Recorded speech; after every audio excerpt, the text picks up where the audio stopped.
Olá, sejam todos muito bem-vindos. Ainda não chegou uma verdadeira crise diplomática entre a Santa Sé e os Estados Unidos, mas está quase. Por qual motivo? A China. O Papa Francisco decidiu não se encontrar com o secretário de Estado americano Mike Pompeo, e é claro que a Secretaria de Estado do Vaticano justificou, dizendo que o Santo Padre não recebe autoridades políticas durante as campanhas eleitorais de seus países. Mas, por trás desta reviravolta, se esconde algo a mais. Dias antes, o encontro foi anunciado aí por todas as agências de notícias e nunca foi negado. Logo depois que Pompeo se posicionou de maneira duríssima nas relações sino-vaticanas, tudo mudou. Pompeo, no dia 18 de setembro, publicou um artigo no jornal religioso First Things, tentando alertar ao Papa para não renovar o acordo com Pequim. Já faz algum tempo que a nova Guerra Fria entre os Estados Unidos e a China reverberam nos palácios do Vaticano. Há 2 anos atrás, em 2018, o Vaticano chegou a um acordo com o Partido Comunista Chinês, na esperança de ajudar os católicos na China. Mesmo com esse acordo, os abusos e as perseguições aos cristãos só piorou. A China possui somente 15 milhões de católicos, uma verdadeira minoria em uma nação de 1 bilhão e 400 milhões de habitantes. O cardeal Joseph Zen, de Hong Kong, de 88 anos, preocupado com a situação atual, pegou um voo para Roma nos últimos dias de setembro para tentar uma audiência com Bergoglio. Zen foi a Roma para defender a causa de um novo futuro bispo em Hong Kong, visto que eles estão sem há 1 ano e meio. O problema é que quem quer decidir o nome deste bispo é Pequim, e muitos não estão vendo isso como uma coisa positiva. Pequim quer colocar Peter Choi e, segundo Zen, será um desastre para a igreja de Hong Kong. Um desastre que pode durar anos. O cardeal Zen não foi recebido pelo Papa. Depois de 96 horas, ele retornou para Hong Kong, deixando uma carta a Bergoglio. Nem mesmo Zen sabe do conteúdo do acordo assinado entre o Vaticano e Pequim. Lembrando aqui que o acordo feito em setembro de 2018 entre o Vaticano e a China é um acordo histórico, mas misterioso, porque os conteúdos deste acordo permanecem desconhecidos. Seria muito interessante saber o que pensa Bergoglio sobre a nova narrativa impressa do Evangelho pelo regime com a qual a Santa Sé tem um acordo. Uma inversão tão grande da mensagem cristã era impensável. Segundo a reescritura do Evangelho de João, capítulo 8, versículo de 1 a 11, pelo Partido Comunista Chinês, Jesus apedreja a mulher adúltera. E não acaba por aí. Segundo a reescritura, Jesus se enfurece a ponto de matá-la. Esta mentira evangélica está escrita em um livro didático destinado às escolas secundárias, publicado pela editora do governo chinês, a Politburo. Vocês percebem que este Jesus repressor e assassino não tem nada a ver com o Jesus que conhecemos há milênios? Wang Yang, membro do Comitê Permanente do Partido Comunista Chinês e o camarada que governa o país juntamente com Xi Jinping, é também uma espécie de corretor das crenças ideológicas. Ele declarou há alguns meses que precisava criar uma teologia com as características chinesas. E está aí o resultado. Em João 8:11, Jesus mata a adúltera. E mata em nome da superioridade da lei do culto, positivo e iminente do Estado contra os suspiros da consciência individual. É a reviravolta completa da revolução política comunista. Este famoso acordo que não garante a liberdade dos fiéis e das práticas litúrgicas não garantem nem mesmo os textos do livro sacro. Papa Francisco é conhecido por ter características psicológicas que passam rapidamente do entusiasmo à condenação e que se deixa influenciar facilmente. Todos esperavam que Mike Pompeo e a administração Trump tivessem sucesso em fazer com que o Papa mudasse de ideia, mas ele optou por uma linha incompreensível, a de ceder para o regime comunista. Muitas coisas estão em jogo no seu papado: a reforma da Cúria, a transparência financeira do Vaticano. Mas o Papa Francisco está realmente disposto a fazer uma limpeza na igreja? Nos caixas do Vaticano flui uma quantidade enorme de dinheiro de todo o mundo. Muitos envolvidos nessas administrações acham que não precisam prestar contas a ninguém. Em 2014, o cardeal e arcebispo Pietro Parolin foi nomeado pelo Papa prefeito da nova Secretaria de Economia, justamente para centralizar e controlar as administrações. Muito esforço com péssimos resultados. Lembrando que foi o mesmo Parolin, o verdadeiro responsável pelo acordo com a China. Inúmeras denúncias de desvios de dinheiro estão aí para serem investigadas. No dia 24 de setembro, o braço direito de Bergoglio, o cardeal Angelo Becciu, foi demitido pelo próprio Papa do cargo de prefeito da Congregação das Causas dos Santos e foi obrigado a renunciar ao título de cardeal, por ser acusado publicamente de pecular. Ele, que era considerado o homem de confiança do Papa, foi acusado de estar envolvido em uma compra de um imóvel de luxo em Londres em 2013 por 200 milhões de dólares e de ter depositado na conta do irmão ao menos 700 mil euros. O acontecimento pegou todo mundo de surpresa e deixou o clima no Vaticano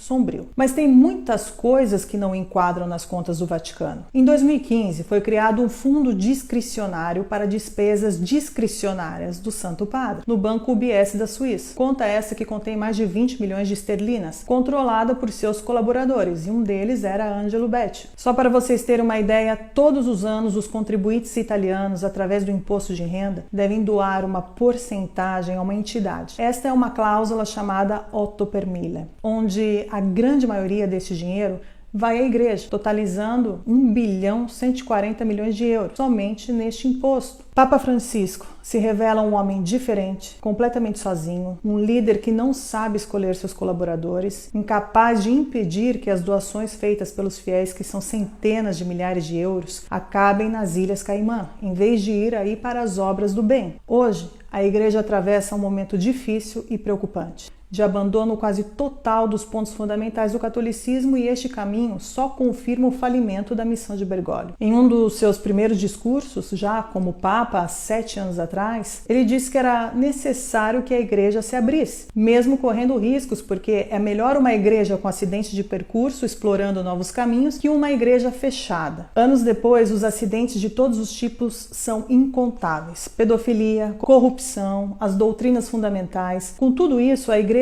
só demonstrou estar cada vez mais fechada, virando um lugar de sombras, enganos e escândalos sexuais. A grande abertura de Bergoglio nos trouxe a China e o crucifixo com a foice e o martelo do presidente boliviano Evo Morales. É realmente este o Papa que quer renovar a igreja?